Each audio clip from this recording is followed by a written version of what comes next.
The third product I created was the magazine cover. I think that the magazine cover shares a lot of similarities with the professional products that are out there today. It follows a lot of the forms and conventions that are around today, and I think that it also challenges some of them. When comparing it to the Man of Steel edition of Empire, you can notice that the film title is very bold and stands out against the rest of the magazine. It's very central and it overlaps the main image so that it is technically the most into the foreground. There's technically nothing overlapping it. This is because both the magazine and the film production company want it to stand out. They want to sell the film. The text is also very easily readable. It's very bright against the background of the magazine, and you can easily read what it says from a good distance.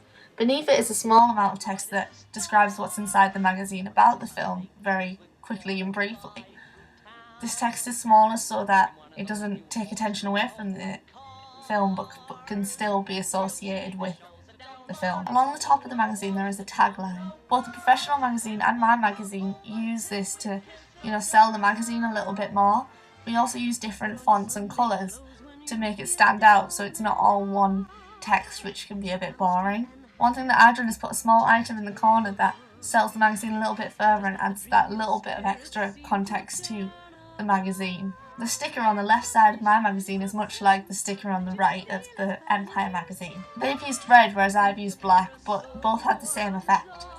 By using bold font and tilting it slightly, it keeps it edgy, but you can still read it. The masthead of the magazine is also a defining feature. Both my magazine and the professional magazine use red. This is because red stands out against both the white background and the black background. It is also different to the rest of the image so that it does look separate, so you know that it's the title and not another cell line or something else that is not as important. The main image overlaps the title of the magazine, so this makes it look like it's really coming out at you and also makes it look a lot more professional because people understand that this would take effort. Much like the professional product, I have included the price in between one of the letters.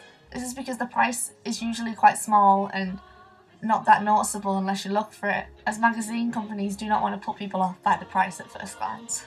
There are also qualities in my magazine cover that are similar to the Hunger Games edition of the whole film.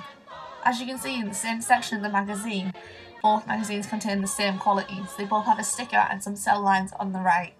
The sticker on their left hand side is slightly bigger than mine, but I didn't want to cover up my character. On the right you can see that it's very similar. They both sit on top of each other, each line, so it looks compact and together and it doesn't look unorganised. Once again, the title of the film that it's featuring is very easy to read and is central and is in the slightly just below the middle of the magazine. They also have the small text underneath to describe a little more insight on the film within the magazine. A very important similarity is the banner across the middle. They've used yellow whereas I've used a more golden colour to give it a softer touch to the magazine. However, they have very similar qualities still. They are advertising an interactive issue whereas I am advertising an exclusive within the magazine. Banners are a good way to separate off from the rest of the magazine and really focus on a particular thing. Because an exclusive would be a big deal, that is why I've chosen to separate it. The use of capitals in the text here make it stand out and make it very easily readable because you are reading in print. Featuring photos that are within the magazine on the front cover is also an important form and convention of magazines. People want to see what's inside the magazine, but this can often be displayed on the cover. A preview that's on the cover will get them excited about what's inside because they already have an idea of what it is. Along the bottom there are more cell lines and a barcode. This is done in most magazines because barcodes aren't as important, so they want them out the way, and the cell lines along the bottom add to the layout and make it look still quite full, but often these cell lines aren't as important, so they don't want to put them near the top